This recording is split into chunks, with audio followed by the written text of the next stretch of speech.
Hello everyone, welcome to Rankers Day. This is Amulya Ojha and dear students, Rankers की topic mania series में आप सबका स्वागत है। तो आज फिजिक्स में हम लोग टॉपिक मेनिया सीरीज़ में एक बहुत ही इंपॉर्टेंट टॉपिक लेके आए हैं, पोटेंशियोमीटर। पोटेंशियोमीटर जेई मेन के पॉइंट ऑफ व्यू से जितना इंपॉर्टेंट है उतना ही इंपॉर्टेंट ये जेई एडवांस के पॉइंट ऑफ व्यू से भी है। और पोटेंशियोमीटर पे काफ़ी सारे क्वेश्चंस अभी रिसेंटली जो भी कॉम्पिटिटिव एग्जाम्स हुए उसमें पूछे गए हैं, और जेई मेन का जो जनवरी अटेम्प्ट हुआ था उसमें भी पोटेंशियोमीटर पे काफ़ी सारे क्वेश्चंस आए हैं। तो चलिए हम लोग पोटेंशियोमीटर पे थोड़ा सा डिस्कशन आगे बढ़ाते हैं। पोटेंशियोमीटर पहले हम लोग ये समझेंगे कि पोटेंशियोमीटर किस तरह से काम करता है और इससे हम लोग क्या क्या चीज़ें फाइंड कर सकते हैं, और उसके बाद देखते हैं जेई मेन में आए हुए कुछ प्रॉब्लम्स। तो चलिए आते हैं टॉपिक पे, पोटेंशियोमीटर। तो सबसे पहले हम लोग ये देखें कि पोटेंशियोमीटर क्या है और ये कैसे काम करता है। तो बेसिकली जब हम लोग पोटेंशियोमीटर की बात करते हैं तो पोटेंशियोमीटर में ऐसा कुछ नहीं है कि बहुत कोई कॉम्प्लिकेटेड सर्किट है, ये बहुत बेसिक सा एक डिज़ाइन है सर्किट का। इसमें पहले हम लोग एक सेल लेते हैं। इस सेल का कुछ इंटरनल रेजिस्टेंस भी हो सकता है और ऐसा भी हो सकता है कि ये सेल अपने आप में आइडियल हो। इस सेल को हम लोग थोड़ा अलग से समझेंगे।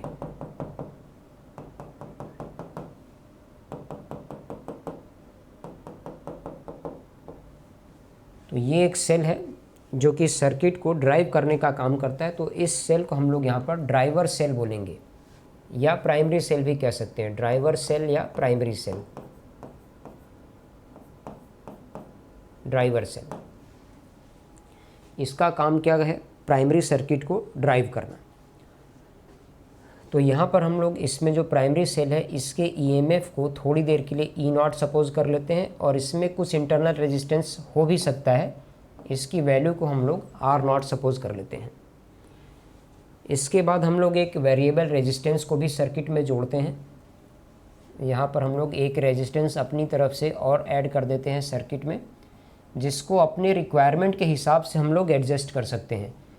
ये जो अपने हिसाब से हम लोग रेजिस्टेंस को एडजस्ट कर सकते हैं, इसको आर एच डिनोट करते हैं और इसको बोलते हैं रियोस्टेट।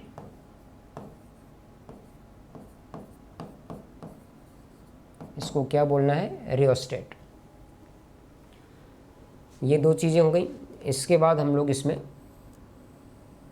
सर्किट में आगे बढ़ते हैं। तो यहाँ पर जो सबसे इम्पॉर्टेंट पॉइंट है इस सर्किट के लिए, वो इस तरह का एक वायर है। ये एक स्ट्रेट वायर है।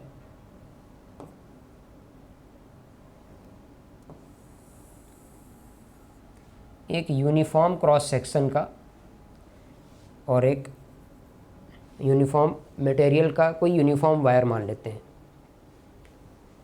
इस वायर पे एक एंड पे हम लोग कोई पॉइंट डिनोट कर देते हैं ए, इसका दूसरा एंड है बी। ए से बी तक की जो लेंथ है, इस लेंथ को हम लोग एल नॉट सपोज कर लेते हैं, और इस पार्ट में भी कुछ रेजिस्टेंस होगा इस वायर में। इस रेजिस्टेंस को हम लोग आर नॉट रिप्रेजेंट करेंगे, और ये जो रेजिस्टेंस है या इस वायर, ये जो ए से बी तक का वायर है, इस वायर को हम लोग बोलते हैं पोटेंशियोमीटर वायर। तो यहाँ पर थोड़ा सा हम लोगों को ध्यान देना है, ए से बी तक का जो वायर है इसी को क्या बोलना है? Potentiometer wire. तो अगर हम लोग ओवरऑल इस सर्किट को देखें तो इसमें एक तो इस प्राइमरी सेल में या ड्राइवर सेल में इंटरनल रेजिस्टेंस हो सकता है। इसके बाद एक वेरिएबल रेजिस्टेंस हम लोग अपने हिसाब से एडजस्ट करके प्रोवाइड कर सकते हैं।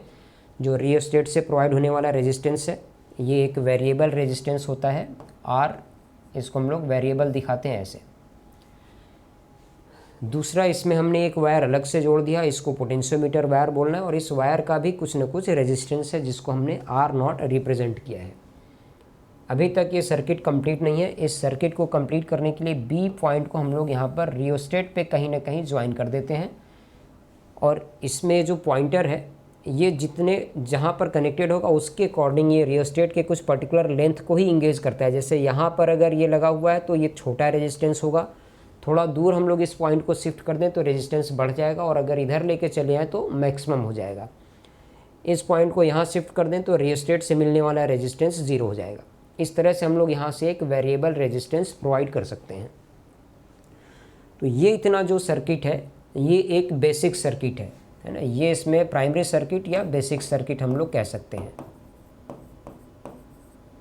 ये प्राइमरी सर्किट या बेसिक सर्किट। तो इतनी बातों का हम लोग ध्यान रखेंगे और आगे भी हमें इस सर्किट की ज़रूरत पड़ेगी, तो हम लोग इसको थोड़ा सा एक बार कॉपी कर लेते हैं 1-2 पेजेस पे। और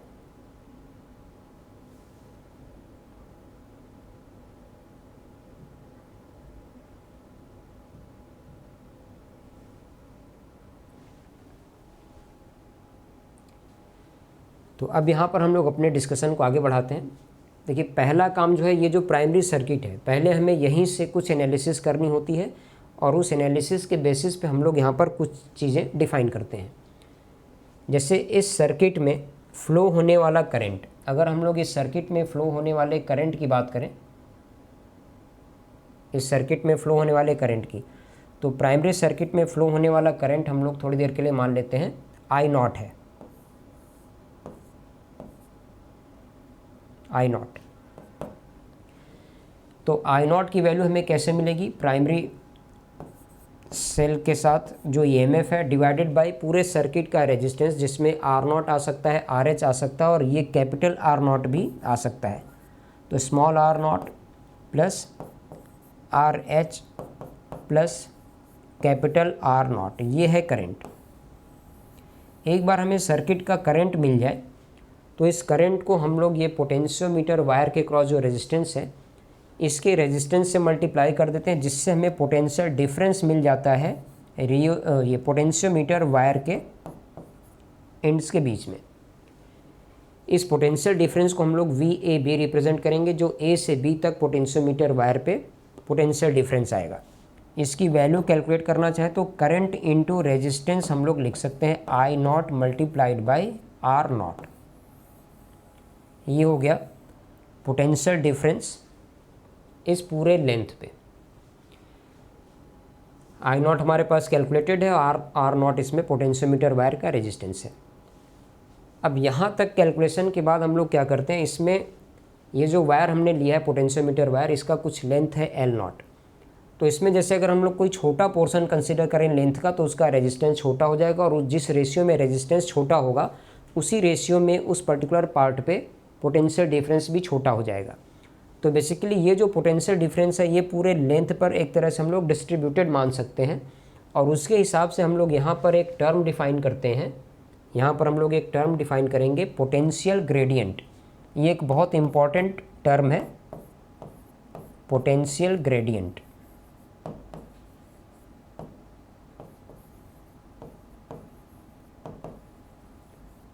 पोटेंशियल ग्रेडियंट को यहाँ पर हम लोग फाई से डिनोट करेंगे और पोटेंशियल ग्रेडियंट का यहाँ पर क्या मतलब है, पर यूनिट लेंथ कितना पोटेंशियल ड्रॉप हो रहा है, पोटेंशियल डिफरेंस में कितना चेंज आ रहा है विद रिस्पेक्ट टू लेंथ।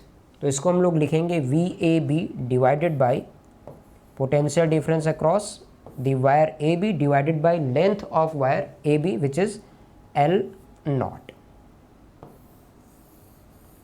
तो ये चीज़ें हम लोग यहाँ पर कैलकुलेट कर लेते हैं और आप ये समझ लीजिए कि पोटेंशियोमीटर का जो बेसिक कंसेप्ट है वो इतना ही है और इसी के बेसिस पे हम लोग बाकी चीज़ें और करते हैं और जैसी हमारी रिक्वायरमेंट होती है उसके साथ हम लोग वैसे केसेस में इसके साथ कुछ सर्किट और कनेक्ट करते हैं।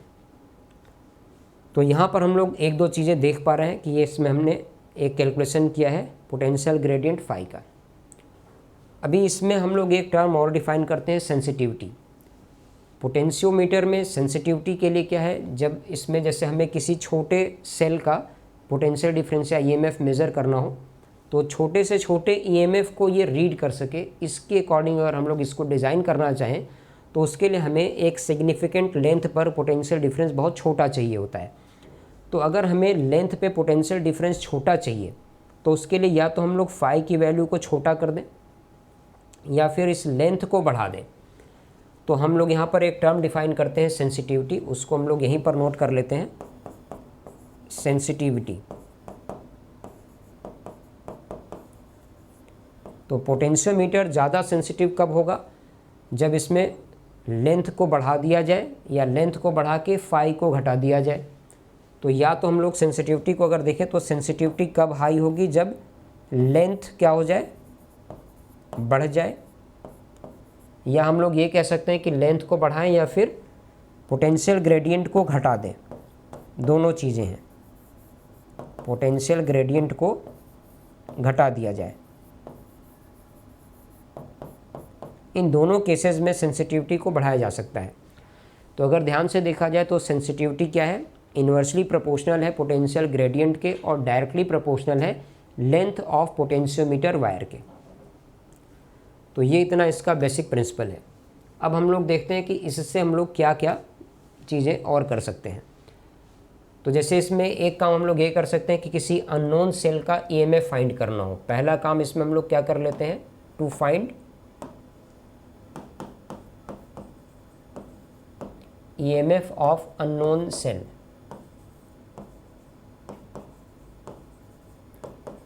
कोई ऐसा सेल है जिसका ईएमएफ हमें नहीं पता है और वो हम लोग फाइंड करना चाहते हैं।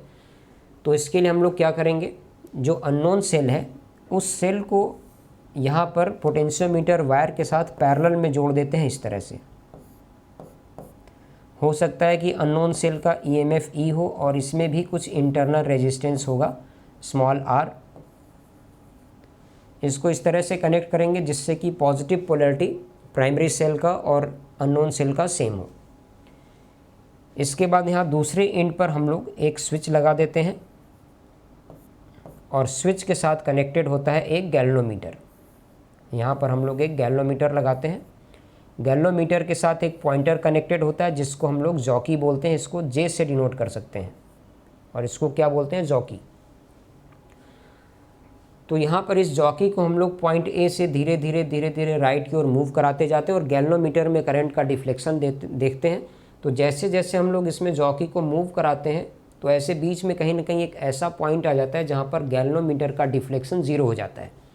जहाँ पर गैल्वेनोमीटर का डिफ्लेक्शन ज़ीरो हो जाए उस पॉइंट को हम लोग एन रिप्रेजेंट करते हैं और इसको नल पॉइंट बोलते हैं।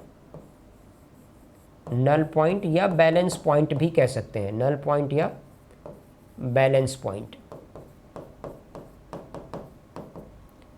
बैलेंस पॉइंट भी कह सकते हैं। और पॉइंट ए से लेके एन तक का जो लेंथ है, ए से लेके एल तक का लेंथ, इस लेंथ को हम लोग एल रिप्रेजेंट करेंगे और एल को क्या बोलते हैं, बैलेंस लेंथ, बैलेंस लेंथ।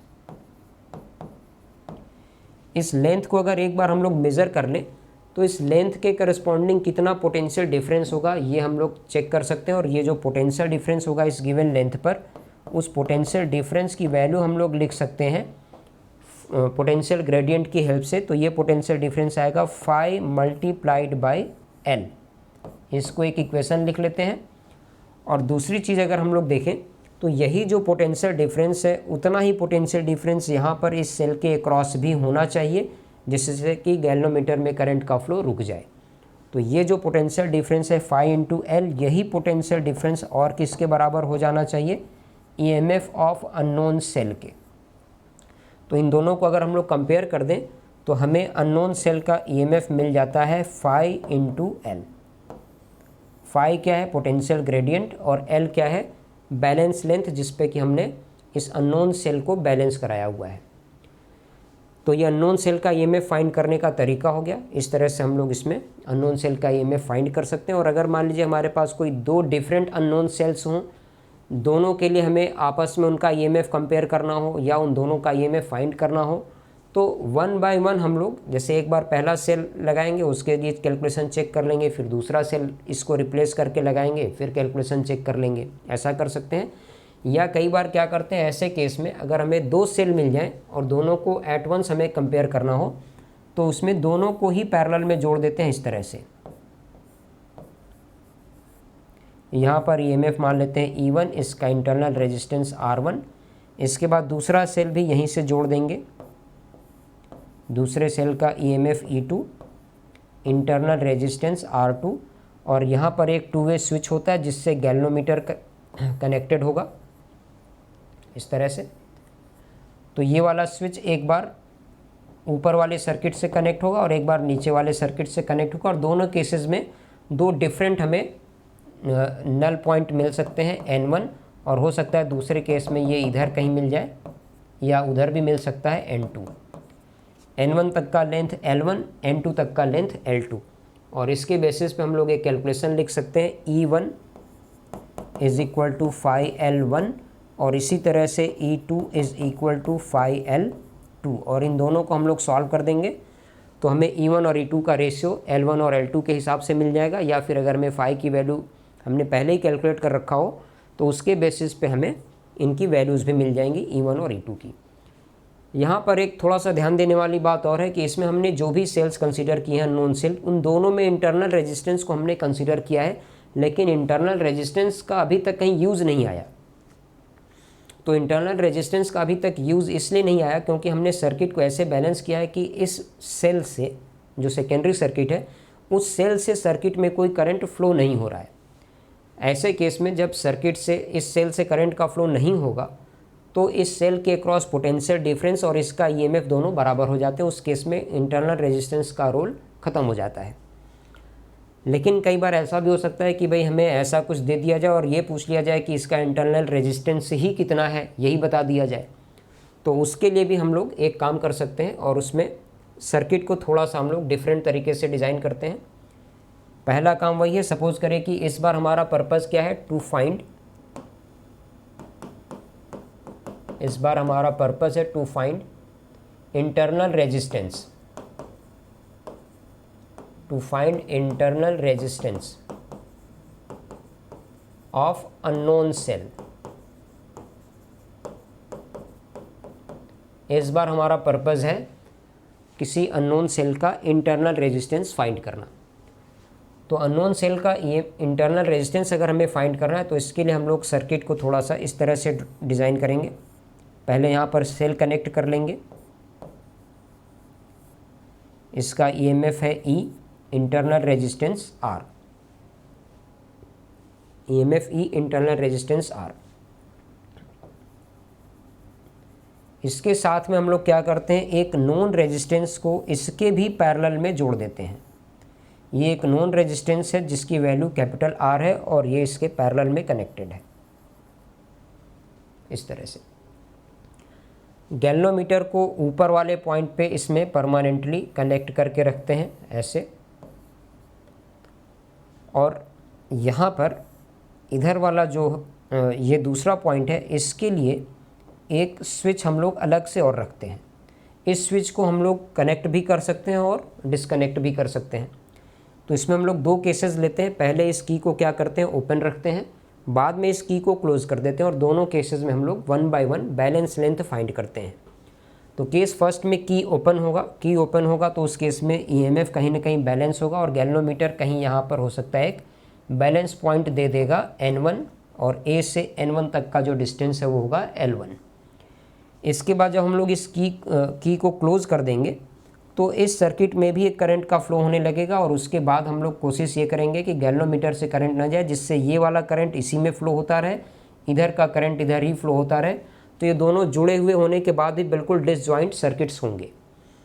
तो उस केस में लेकिन इस सर्किट में कुछ ना कुछ करंट का फ्लो हो रहा होगा, इसलिए जो यहाँ पर पोटेंशियल डिफरेंस आएगा अब वो ईएमएफ से कम आएगा। तो हो सकता है कि जो बैलेंस पॉइंट हो वो थोड़ा पहले ही कहीं मिल जाए, क्या पता यहाँ पर कहीं बैलेंस पॉइंट मिल जाएगा सेकंड केस में N2 पॉइंट पर, और उस केस में A से N2 तक का जो डिस्टेंस होगा वो होगा L2। तो इसके बेसिस पे हम लोग 1 बाय 1 इसका पूरा एनालिसिस करते हैं। तो जैसे हम लोग केस फर्स्ट ले लेते हैं, इसमें केस फर्स्ट में हमने की को क्या रखा है, ओपन। की को ओपन रखेंगे तो जो नॉन रेजिस्टेंस R है वो कहीं इंगेज नहीं होगा। उसके बेसिस पे हमें सिर्फ एक चीज़ मिलेगी, EMF of the cell E which will be equal to 5 × L1। ये हमारा एक इक्वेशन होगा। इसके बाद हम लोग बात करेंगे केस 2 की, इसका डिस्कशन थोड़ा अलग तरीके से है। केस 2 की जब हम लोग बात करेंगे तो यहाँ पर हमें ध्यान देना होगा कि इस की को क्लोज करने के बाद इधर सर्किट में एक करंट फ्लो होगा। तो इस सर्किट में जो करंट फ्लो होगा उसको हम लोग रिप्रेजेंट कर लेते हैं I। इसको जोड़ने के बाद जो करंट यहाँ पर फ्लो होगा ऐसे, इस करंट को हम लोग स्मॉल I रिप्रेजेंट कर देते हैं। तो केस 2 में हमें वो करंट फाइंड करना होगा, स्मॉल आई की वैल्यू क्या होगी। तो अगर इस करंट को फाइंड करना चाहे तो इसकी वैल्यू क्या आ जाएगी, e divided by capital R plus small r, e divided by capital R plus small r. ये कैलकुलेशन हो गया करंट का। अब इसके बाद हम लोग ये देखेंगे कि इस सेल के क्रॉस पोटेंशियल डिफरेंस कितना हो जाएगा। इस सेल के क्रॉस जो पोटेंशियल डिफरेंस होगा वो आई इंटू आर के बराबर होगा, और वही सेकेंड केस में बैलेंस लेंथ और पोटेंशियल ग्रेडियंट के मल्टीप्लिकेशन के भी बराबर होना चाहिए। तो अब हम लोग एक बार पोटेंशियल डिफरेंस फाइंड कर लेंगे अक्रॉस अननोन सेल।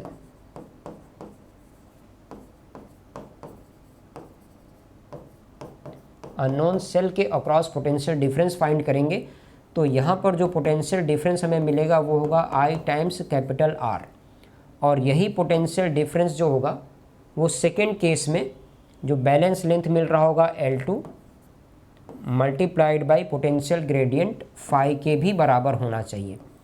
ये है अपना सेकेंड केस। तो L1 और L2 हम लोग ऑलरेडी मेज़र कर चुके होंगे, आई की वैल्यू हम लोग कैलकुलेट कर चुके हैं, यहाँ पर रिप्लेस कर देते हैं और 1 और 2 को एक बार डिवाइड करके सॉल्व कर देते हैं। तो first divided by equation number 2, यहाँ से देख लेते हैं कैलकुलेट करने पे हमें क्या मिलता है। फर्स्ट से 2 को डिवाइड कर देते हैं, तो इधर तो E है, यहाँ पर हमें लिखना है I R, E divided by I into R. तो ये वैल्यू क्या हो जाएगी, E R upon R plus R. तो ये आर प्लस आर ऊपर आ जाएगा, और जब RHS में डिवीज़न होगा तो 5 कैंसिल हो जाएगा, ये वैल्यू आएगी L1 बाई L2। ई से ई भी यहाँ पर कैंसिल हो गया, क्रॉस मल्टीप्लाई करके सॉल्व कर देते हैं। तो यहाँ से हमें आर की वैल्यू मिल जाएगी capital R times L2 minus L1, capital R times L2 minus L1 will be equal to minus of RL2, minus of RL2। L1 बड़ा लेंथ है तो यहाँ से स्मॉल r की वैल्यू हम लोग लिख सकते हैं R L1 minus L2 divided by L2। ये अननोन सेल का जो इंटरनल रेजिस्टेंस था वो हम लोग यहाँ पर फाइंड कर सकते हैं। तो बड़ा लेंथ पहले रहेगा, छोटा लेंथ बाद में रहेगा, और छोटा वाला लेंथ डिनोमिनेटर में आ जाएगा। बस ये इतना करना है, इसके साथ हमें मल्टीप्लाई कर देना है जो हमने नोन रेजिस्टेंस लिया हुआ है उसको। तो इस तरह से हम लोग किसी अननोन सेल का इंटरनल रेजिस्टेंस भी फाइंड कर सकते हैं। तो ये तो इसमें जो थ्योरी रिक्वायर्ड है वो सब हम लोगों ने डिस्कस कर लिया। अब एक बार हम लोग ये देख लेते हैं कि इसमें क्या जेई मेन में इस बार जो क्वेश्चंस आए हैं उनसे कुछ क्वेश्चन सॉल्व हो पा रहे हैं या नहीं। तो 29 जनवरी 2023 शिफ्ट 2 में ये क्वेश्चन पूछा गया है, with the help of potentiometer we can determine the value of EMF of a given cell. जैसा कि हम लोगों ने थ्योरी में डिस्कस किया है, this sensitivity of the potentiometer is, potentiometer के सेंसिटिविटी की बात हो रही है, तो ये हम लोग ऑलरेडी डिस्कस कर चुके हैं। ये डायरेक्टली प्रोपोर्शनल होना चाहिए लेंथ ऑफ पोटेंशियोमीटर वायर के, तो ये फर्स्ट ऑप्शन इसका करेक्ट है। सेकेंड में बोला है directly proportional to the potential gradient, ये गलत है, क्योंकि हम लोगों ने क्या डिसाइड किया था कि जब ये पोटेंशियल ग्रेडियंट के इन्वर्सली प्रोपोर्शनल होगा तो उस केस में सेंसिटिविटी बढ़ेगी। Inversely proportional to the potential gradient of the wire, तो इसमें फर्स्ट ऑप्शन सही हो गया, सेकंड गलत हो गया, थर्ड सही हो गया। वापस इसमें दिया inversely proportional to the length of potentiometer wire, potentiometer wire के लेंथ के इन्वर्सली प्रोपोर्शनल तो नहीं है, तो ये ऑप्शन भी गलत हो गया। तो इसमें सिर्फ ए और सी ये दोनों करेक्ट है, और उसके बेसिस पे हमारा ये जो सेकेंड ऑप्शन गिवन है ये इसका सही आंसर है। तो ये थ्योरेटिकल क्वेश्चन बन गया जो पोटेंशियोमीटर के कंसेप्ट पे बहुत ही आसानी से सॉल्व हो गया। आगे और देखते हैं कोई क्वेश्चन। तो यहाँ पर देखिए एक प्रॉब्लम और आया हुआ है 1 Feb 2023 शिफ्ट 1 में। इसमें क्या पूछा गया, in an experiment to find EMF of a cell using potentiometer the length of null point for a cell of EMF 1.5 volt is found to be 60 centimetre. देखिए यहाँ पर सब कुछ एकदम क्लियर कर दिया है। 1.5 वोल्ट का एक सेल है जिसके लिए बैलेंस लेंथ हमें मिला है 60 सेंटीमीटर। तो यहाँ पर पहला काम हम लोग यही कर लेते हैं, अगर पोटेंशियल ग्रेडियंट को फाई सपोज कर लिया जाए तो उस केस में जो 1.5 वोल्ट है इसकी वैल्यू क्या होनी चाहिए, 5 टाइम्स 60 सेंटीमीटर है, इसको मीटर में कन्वर्ट कर लेते हैं। तो ये हमारे पास एक इक्वेशन आ गया। फाई की वैल्यू यहाँ से चाहे तो कैलकुलेट कर सकते हैं। इसके बाद प्रॉब्लम में क्या बोला है, if this cell is replaced by another cell of EMF E, एक दूसरा सेल ले लिया गया जिसका ईएमएफ ई है। The length of null point increases by 40 centimetre. Null point अब क्या हुआ, लेंथ ऑफ नल पॉइंट वो इंक्रीज हो गया 60 सेंटीमीटर, तो सॉरी 40 सेंटीमीटर से, तो 60 तो पहले से ही था और 40 और बढ़ गया। तो इसका मतलब सेकेंड केस में जो लेंथ हमें मिलेगा बैलेंस लेंथ वो कितना होना चाहिए, 60 + 40 सेंटीमीटर, दैट इज़ 1 मीटर के बराबर। तो सेकेंड केस में जो ईएमएफ है वो ई दिया गया है, फाई एज इट इज़ रहेगा, लेकिन लेंथ इस बार कितना हो चुका है, 1 मीटर, और ये है अपना इक्वेशन नंबर 2। अब इस प्रॉब्लम में क्या बोला गया है, the value of E is x/10 volt. तो ई की वैल्यू हमें चाहिए, 1/2 करके सॉल्व कर देते हैं। 1.5 divided by E will be equal to 0.6 divided by 1। तो ई की वैल्यू क्या आ जाएगी, 1.5/0.6। तो इसको सॉल्व करेंगे, ये वैल्यू आती है 2.5 वोल्ट के बराबर। 2.5 को हम लोग 25/10 भी लिख सकते हैं। तो ई की वैल्यू 25/10 मिल रही है, और यहाँ से हम लोग x की वैल्यू बता सकते हैं 25 के बराबर। तो इस तरह से ये प्रॉब्लम भी देखिए काफ़ी आसानी से सॉल्व हो गया। अगर हमारी थ्योरी क्लियर हो तो ये बहुत कम टाइम में सॉल्व होने वाला एक प्रॉब्लम था, जिसको विद इन अ मिनट आप लोग आसानी से सॉल्व कर सकते हैं। तो चलिए, दैट्स ऑल फॉर नाउ। आज के वीडियो में इतना ही। जल्दी ही मिलते हैं इस तरह के और वीडियो के साथ। तब तक के लिए bye bye everyone, take care और अच्छे से पढ़ाई करते रहिए।